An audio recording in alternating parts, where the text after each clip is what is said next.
Hello dear students, अगर आप 12वीं के बाद गवर्नमेंट जॉब एग्जाम्स की तैयारी शुरू करना चाहते हैं तो यह वीडियो सिर्फ आपके लिए है।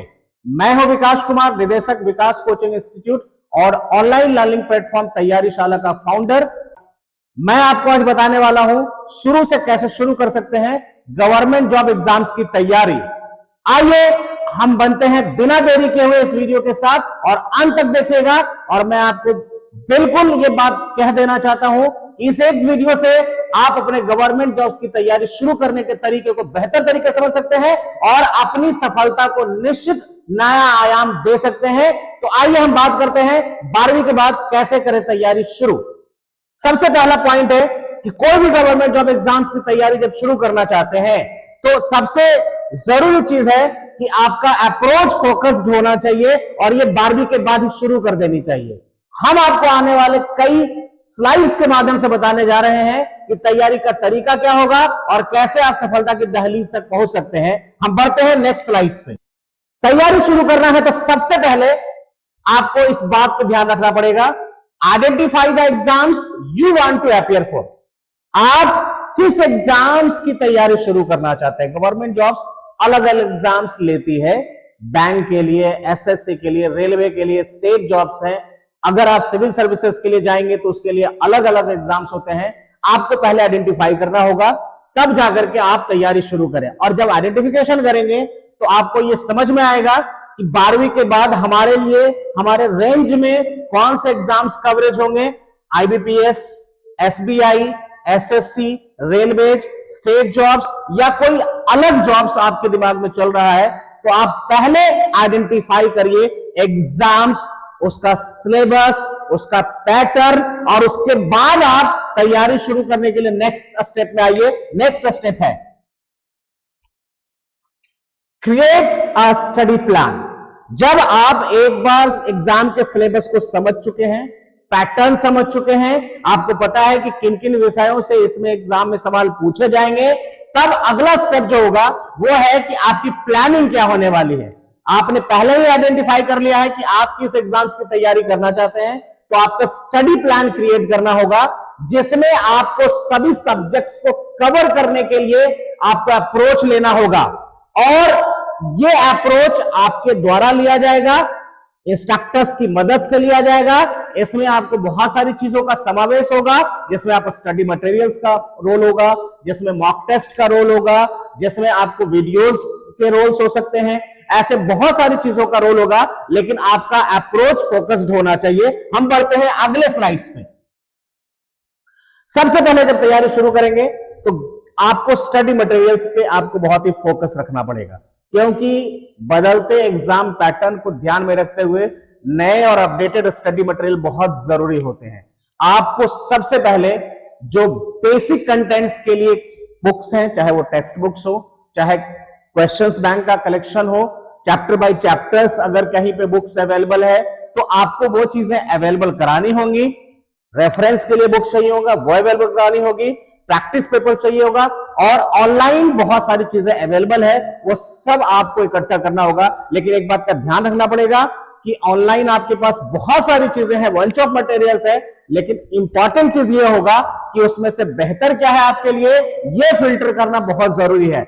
कई बार ऐसा होता है कि हम लोग बहुत सारे मटेरियल्स में कभी ये देखने लगते हैं, ये पूरा नहीं होता, दूसरा देखते हैं, दूसरा पूरा नहीं होता, तीसरा नहीं देखते और हमारी तैयारी अधूरी रह जाती है। और जो चीजें हम एक साल में बेसिक पूरा फाउंडेशन कंप्लीट कर सकते हैं, उसमें कई बार 2-2 साल 3-3 साल लग जाता है। मैंने 12 सालों के अपने कोचिंग करियर में देखा है कि कई बार बच्चे शुरुआत करते हैं लेकिन सिलेबस कंप्लीट वो नहीं कर पाते हैं। एक जगह से दूसरी जगह, दूसरी जगह से तीसरी जगह घूमते रहते हैं और अंततः वो भटक जाते हैं और उनका पूरा का पूरा ईयर ऑन ईयर बर्बाद हो जाता है। तो आपके पास बहुत ही कम्युलेटिव, एसेंशियल और कंसाइज्ड स्टडी मटेरियल आपके लिए बहुत ज्यादा बेनिफिट होने वाला है। आगे बढ़ते हैं। Focus on the basics. जब भी शुरू करेंगे तो हम बिल्डिंग तभी मजबूत कर सकते हैं ना जब उसका बेसिक्स बहुत ही बढ़िया हो। बड़े बड़े भवन अच्छे बेसिक्स, अच्छे फाउंडेशन, अच्छे नींव की मदद से ही बेहतर बन पाते हैं। अगर आपको रिजल्ट्स तक पहुंचना है तो आपको अपने बेसिक्स पे बहुत ही बढ़िया फोकस लगाना पड़ेगा। आप हर सब्जेक्ट्स के, चाहे वो क्वांट हो यानी मैथ्स हो, रीजनिंग हो, इंग्लिश हो, जनरल अवेयरनेस हो, करंट अफेयर्स हो, ये सभी पे आपको बेहतरीन काम करना पड़ेगा। एंड थ्रू आउट द, आप कह सकते हैं कि शुरुआत से, जीरो से और एग्जाम के लेवल तक। और इसके लिए बहुत जरूरी है कि आपका फाउंडेशन स्ट्रांग होना चाहिए, और स्ट्रांग फाउंडेशन के लिए जरूरी है कि कंसिस्टेंटली आप बेसिक अप्रोच के साथ साथ उसके हायर लेवल के क्वेश्चंस तक आप स्टेप बाय स्टेप पहुंचते जाएंगे। आपकी जो प्रिपरेशन है वो बहुत ही बेहतर तरीके से कंसाइज होगी और रिजल्ट्स के आप डेफिनेटली करीब पहुंचेंगे। मैं एक बात बता देना चाहता हूं कि सफलता के लिए जरूरी नहीं है कि आप जीनियस कितने हैं, ये बहुत जरूरी है कि आप कंसिस्टेंट अप्रोच कितना रखते हैं। मैंने बहुत बार ऐसा देखा है, एवरेज स्टूडेंट्स भी एक्सेलेंस हासिल कर लेते हैं, और वो तभी करते हैं जब कंसिस्टेंट बेसिक से लेकर के एडवांस लेवल तक के लिए एग्जाम्स को प्रिपेयर करते हैं। हम आगे बढ़ते हैं अगले स्लाइड्स के लिए। जब एक बार आप कोई भी चैप्टर्स पढ़ रहे हैं, कोई भी सिलेबस पूरा कर रहे हैं, तो आपके कमी को समझना है, कहां आपको इंप्रूव करने की जरूरत है, क्या आपका बेहतर है, ये तभी पता चलेगा जब आप मॉक टेस्ट अपीयर करेंगे। और मॉक टेस्ट के लिए आज के टाइम में ना बहुत सारे रिसोर्सेस अवेलेबल है। आप ऑफलाइन मॉक टेस्ट भी प्रिपेयर कर सकते हैं और ऑनलाइन मॉक टेस्ट भी अपीयर कर सकते हैं। इसके लिए बहुत तमाम संसाधन मौजूद हैं और फ्री में भी आपको बहुत सारी चीजें ये अवेलेबल है। मैं आपको फिर से बताना चाहूंगा कि मान लो कि आपने पूरा मैथ्स कवर कर लिया, लेकिन आपको पता ही नहीं है कि एग्जाम के अनुरूप हम कितना तैयार हुए, तो इसके लिए आप मॉक टेस्ट दीजिए। इंग्लिश आप कितना अच्छा किए हैं, इसके लिए भी मॉक टेस्ट दीजिए। रीजनिंग आपने कितना अच्छा किया, इसके लिए भी मॉक टेस्ट दीजिए, या फिर आप कम्युनिटी मॉक टेस्ट दीजिए। क्वांट, रीजनिंग, इंग्लिश आपका एक साथ दे सकते हैं। आप बैंक की तैयारी कर रहे हैं, एसएससी की तैयारी कर रहे हैं, सिविल सर्विसेज एग्जाम्स की तैयारी कर रहे हैं, आपके पास बहुत सारे ऐसे ऑनलाइन प्लेटफॉर्म मौजूद हैं जहां पे आप मॉक टेस्ट दे सकते हैं बिल्कुल फ्री में, और कुछ कम पैसों पे भी आप चाहे तो इसको ऑप्ट कर सकते हैं। लेकिन मॉक टेस्ट एक ऐसा जरिया है जिससे आप अपने कमी को बेहतर समझ पाएंगे और उसे दूर करने में आपको मदद मिलेगी। इसलिए मॉक टेस्ट में रेगुलरली आपको काम करना है। जो बच्चे तैयारी शुरू करते हैं उनको पता ही नहीं रहता है 6 महीने के बाद, 7 महीने के बाद, कि हम एग्जाम्स के जो पैटर्न है, जो उनका सिलेबस है, उसके करीब तक पहुंचे हैं या नहीं, क्या अचीवमेंट रहा है। और ये अचीवमेंट जानने के लिए मॉक टेस्ट आपको रेगुलर अपीयर करना पड़ेगा, and it is very necessary. मैं सभी स्टूडेंट्स को यह बात बताना चाहूंगा कि अगर आप कोई भी चैप्टर से पढ़ रहे हैं ना, तो उस चैप्टर्स के लिए भी मॉक टेस्ट आप दे सकते हैं। चैप्टर वाइज भी आप मॉक टेस्ट दे सकते हैं। इसके लिए यह जरूरी है कि आप ऑनलाइन प्लेटफॉर्म की मदद ले सकते हैं, या फिर ऑफलाइन के लिए भी आपके पास रिसोर्सेज मौजूद हैं। अब सबसे इंपॉर्टेंट चीज है इसमें टाइम मैनेजमेंट। पढ़ने को बहुत कुछ है और समय की एक सीमितता होती है, लेकिन आपको 24 घंटे में ही आपके डेली होमवर्क्स पूरे होने चाहिए, आपको पर्याप्त नींद मिलनी चाहिए, और आप अपने शरीर को स्वस्थ भी रख सकें। और ये 24 घंटे का इस्तेमाल 24 घंटे, 7 दिन, 30 दिन और 1 साल, ये अलग अलग टाइम फ्रेम है जिसको आपको मैनेज करना है आपके पूरे सिलेबस के साथ। तो मैं आपको ये बताना चाहता हूं कि ये बहुत ही क्रूशियल टाइम फ्रेम होता है, टाइम मैनेजमेंट, जिसमें आपको रेगुलरली अपने टाइम को बहुत ही बेहतरीन तरीके से मैनेज करना होगा। हम अगर क्लासेस जाते हैं, मान लिया हम लोग क्लासेस करते हैं, चाहे ऑनलाइन करते हैं या चाहे ऑफलाइन करते हैं, तो हम क्लासेस में कितना टाइम दे रहे हैं, क्लासेस से आने के बाद हम उसको रिवाइज कितना कर रहे हैं, घर पे उसके एनालिसिस कितना ज्यादा कर रहे हैं, क्योंकि अल्टीमेटली जो रिजल्ट आना है वो आपके सेल्फ स्टडी से ही होना है। अगर आप क्लास में बताए गए चीजों को दोबारा एक बार देखेंगे नहीं, रिवाइज नहीं करेंगे, तो आप कभी भी बेहतर परिणाम की परिकल्पना नहीं साकार कर सकते। ये ध्यान रखिएगा। इसलिए बहुत जरूरी है कि आप अपने टाइम को इस तरीके से मैनेज कीजिए कि क्लास के सारे वर्क आप घर पे बेहतरीन तरीके से पूरा कर दिए, रेगुलरली मॉक टेस्ट दीजिए, और जो ड्रॉबैक्स हैं वो आप आज के आज पूरा कीजिए। आज की चीजों को कल मत टालिए, क्योंकि कल के लिए चीजें अलग आ जाएंगी। आपके पास नया टास्क मिलेगा, नया टारगेट मिलेगा, नया असाइनमेंट मिलेगा, और उसको फिर से आपको पूरा करना है। बैकलॉग नहीं छोड़ें, आप 24 घंटे में ही आज का पूरा काम पूरा करें, तभी आप बेहतर तरीके से तैयार कर पाएंगे खुद को। शुरुआत में बच्चों को ऐसा लगता है कि अब भाई अभी तो हमारा एलिजिबिलिटी नहीं पूरा हुआ है, हमें इतना सीरियसली क्यों पढ़ना है। तो देखिए, अगर आप अभी सीरियस होंगे तो आपकी तैयारी 1 साल से 2 साल में पूरी हो जाएगी।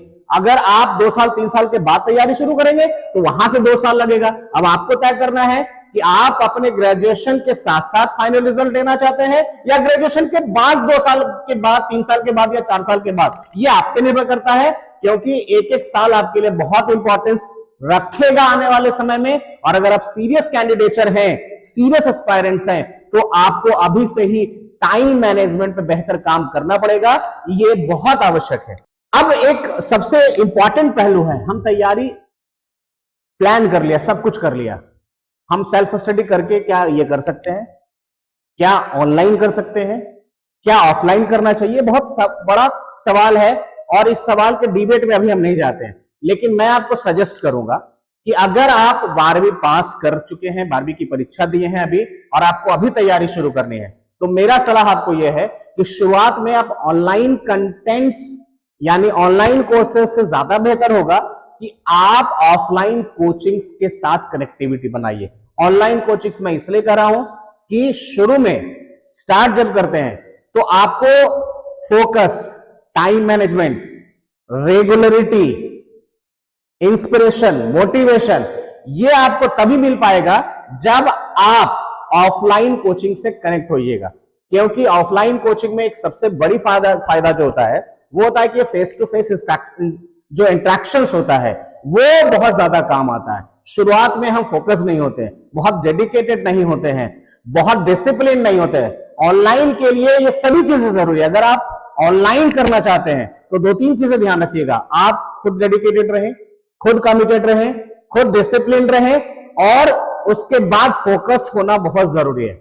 ऑफलाइन में क्या होता है कि आप क्लास में जाते हैं, सबको पढ़ते हुए देखते हैं, तो आप क्या करते हैं कि उनके साथ साथ देखते देखते आप उनको कनेक्ट करते हैं, उनसे खुद को जोड़ते हैं, रिलेट करते हैं, तो आपके अंदर का मोटिवेशन स्वतः जगता है। ऑनलाइन में आप अकेले पढ़ते रहते हैं और जब मन होता है हम उसको बैक कर रहे होते हैं। क्लास में आपको मान लो 2 घंटे क्लास है, आप बैक नहीं कर पाइएगा। 3 घंटे क्लास है, बैक नहीं कर पाइएगा। ऑनलाइन में आप थोड़े सा आलसपन रखेंगे, आप छोड़ देंगे। तो मैं आपको कहना चाह रहा हूं कि आपको ना एक कोचिंग इंस्टीट्यूट सर्च करना अपने लोकेलिटी में, आप जहां हो। पहला जब शुरुआत करना है तो कोचिंग आप जरूर देखिए, और कोचिंग को जब सर्च कीजिए तो बहुत सारे तरीके हैं। आप चाहे तो लोकल न्यूज़पेपर के एडवर्टीजमेंट से या ऑनलाइन गूगल प्लेटफॉर्म पे, ये सभी जगहों पे जाके एक बार देख सकते हैं बेहतर क्या है आपके लिए, कौन सी कोचिंग आपको ज्यादा बेहतर करा पाएगी। आप उसके रिव्यू चेक कर लीजिए, फैकल्टीज के बारे में जान लीजिए, उनके मटेरियल के बारे में जान लीजिए। और ये बहुत बड़ा मसला नहीं है, हर कोचिंग इंस्टीट्यूट आपको डेमोन्स्ट्रेशंस देती है, उस डेमोन्स्ट्रेशंस में जाइए और वहां लगे कि भाई आपके लर्निंग को यहां पे एक सपोर्ट मिल सकता है, तो वहां ज्वाइन कर लीजिए। आप वहां उस कोचिंग में जाकर के एक कोर्स एनरोल कीजिए जो आपके एग्जाम्स से रिलेटेड हो। ऐसा नहीं हो कि आपको तैयारी करना है बैंक के लिए, आपको तैयारी करना है एसएससी के लिए और आप कोचिंग ज्वाइन कर ले हैं किसी और चीज का, नहीं, बिल्कुल नहीं। और कोचिंग जब ज्वाइन करिए तो आपका यह प्रयास होना चाहिए कि ऑल सब्जेक्ट्स का बैलेंस होना जरूरी है।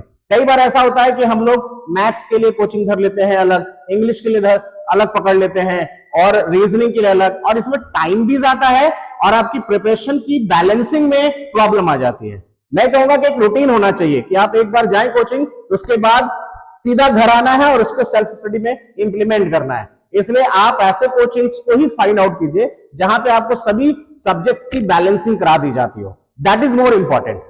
तो मैं कह रहा हूं कि आप कोर्स में एनरोल कीजिए, चाहे कोई एग्जाम टारगेट कर रहे हो, उसी से रिलेटेड आप कोर्स एनरोल कीजिए, और उसके फाउंडेशन से चीजें अगर आपको मिल रही हैं तो वहां से शुरुआत कीजिए।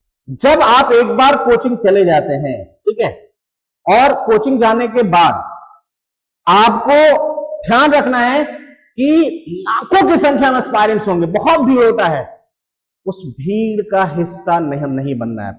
आपके अपने प्रिपरेशन को रिजल्ट्स तक अगर लेके जाना है तो आपको भीड़ से अलग अप्रोच रखना पड़ेगा, और इसके लिए जरूरी है कि आपका फोकस क्लियर होना चाहिए, आपको अंदर से मोटिवेटेड रहना चाहिए, आपके अंदर का इंस्पिरेशन जगा हुआ होना चाहिए, क्योंकि आपको ना रिजल्ट्स कोई करवाएगा नहीं। मैं आपको एक बात बता देना चाहता हूं, अगर आपका रिजल्ट होगा तो वो आपकी वजह से होगा। एक इंस्ट्रक्टर, एक फैकल्टी, एक टीचर आपको केवल एक गाइडलाइंस देता है, सिलेबस से कनेक्टिविटी बनाता है, लेकिन उसमें एक्सपर्टीज हासिल करने के लिए जो चीजें रिक्वायर्ड है वो सिर्फ आप इनपुट दे सकते हैं। किसी और के द्वारा दिए गए इनपुट से आप कभी भी आउटपुट जनरेट नहीं कर पाएंगे। इसलिए बहुत जरूरी है कि आप थ्रू आउट द रिजल्ट, जब तक फाइनल नहीं आता है, आपको खुद को मोटिवेट रखना है, अंदर से एनर्जी रहना चाहिए, अंदर से आपको ये समझ होनी चाहिए कि हम रिजल्ट्स दे सकते हैं और इसके लिए हम खुद को काबिल मानते हैं। हम कभी भी फेल नहीं होंगे, फेलियर मिल सकता है आपको, नो डाउट। आप जब तैयारी करेंगे तो आपको फेलियर मिलेगा, लेकिन फेलियर से आपको लर्निंग लेनी पड़ेगी, जो ड्रॉबैक्स रहे हैं उसको दूर करना होगा और अंदर से फिर से मोटिवेट करना है खुद को कि नहीं, इस साल नहीं तो हम अगले साल करेंगे। ये कमिटमेंट लेवल आपको खुद के अंदर बनाए रखना है, तभी आप बेहतर रिजल्ट्स की तलाश को पूरा कर सकते हैं। प्यारे बच्चों, ये ध्यान रखेगा कि इंटरनल मोटिवेशन सबसे ज्यादा जरूरी है अगर आप सफलता तक पहुंचना चाहते हैं। खुद को मोटिवेटेड रखने के लिए आप चाहें तो अपने सिलेबस को इस तरीके से प्रिपेयर करें, बेसिक से प्रिपेयर करें और पहले छोटे छोटे टास्क लें, बड़े टास्क मत ले लीजिए जो आप कभी अचीव ना कर पाए। ऐसा कोई रूटीन मत बनाइए जो आप लगातार पूरा ना कर सके, फॉलो ना कर सके। मैं आपसे ये जरूर कहूंगा कि आप अचीवेबल टास्क, अचीवेबल टारगेट रखिए और उस टारगेट को छोटे छोटे टुकड़ों में पूरा कीजिए। आपका इंटरनल मोटिवेशन स्वाभाविक तौर पे आगे बढ़ता जाएगा। अंत में मैं ये कहना चाहता हूं कि सक्सेस एक चीज पर डिपेंड करता है, वो है रेगुलरिटी, वो है कंसिस्टेंसी। मैंने अभी अभी कहा कि एवरेज बच्चे भी एक्सीलेंसी हासिल कर लेते हैं। कैसे? रेगुलर रिवीजन से, रेगुलर प्रैक्टिस से, रेगुलर स्टडी से, कंसिस्टेंट अप्रोच से, फोकस्ड अप्रोच से। तो अंत में मैं आपसे ये कहूंगा, अगर आप रिजल्ट्स चाहते हैं अपना, तो आप लगातार प्रयास करिए। ऐसा नहीं है कि आप शुरू कर रहे हैं और 6 महीने बाद फोकस बदल दीजिए, 4 महीने बाद फोकस बदल दीजिए। आप जो सिलेबस शुरू किए हैं पहले उसको अंत कीजिए, फिर आप रेगुलर मॉक टेस्ट दीजिए। अगर आपको जरूरत पड़े तो आप 4-5 बच्चों का, अच्छे बच्चों का एक ग्रुप बनाइए और एक दूसरे के साथ डिस्कस कीजिए। कोचिंग इंस्टीट्यूट आपको इसमें काफी हेल्प कर सकते हैं, वहां पे आपको ऐसे बच्चे मिल जाएंगे। चाहे तो आप कोचिंग के बाद का टाइम एक निकालें कि जो क्वेश्चंस आपसे बना है आप शेयर कीजिए। लर्निंग शेयर करना भी एक बहुत अच्छी बात होती है। अगर आपको जो चीज आता है वो आप दूसरे को बताइए और जो दूसरे को आता है उससे आप सीखिए। और फिर फाइनली जो डाउट्स आता है उस डाउट्स को क्लियर करने के लिए आप जो इंस्ट्रक्टर हैं, जो आपके फैकल्टी हैं, उनके साथ टच में रहिए। और धीरे धीरे, ये कंसिस्टेंट प्रोसेस है, एक दिन में ये पॉसिबल नहीं है, लेकिन एक दिन पॉसिबल है। तो इसके लिए बहुत जरूरी है कि आप लगातार प्रयास से बने रहिए, आपको सफलता मिलेगी। मैं ये बात पूरे दावे के साथ कह रहा हूं, बस आपको अपने मन का जो विश्वास है उसे खत्म नहीं होने देना। बहुत बहुत धन्यवाद प्यारे विद्यार्थियों, और हम ऐसे ही अलग अलग विषय के वीडियोस के साथ आपको मिलेंगे जहां पे आप इंडिविजुअल सब्जेक्ट वाइज आप कैसे तैयारी कर सकते हैं, इसमें भी हम आपको बात करेंगे। तो बने रहिए, हमारे चैनल को सब्सक्राइब कीजिए, शेयर कीजिए और तैयारी को नई दिशा दीजिए। बहुत बहुत धन्यवाद।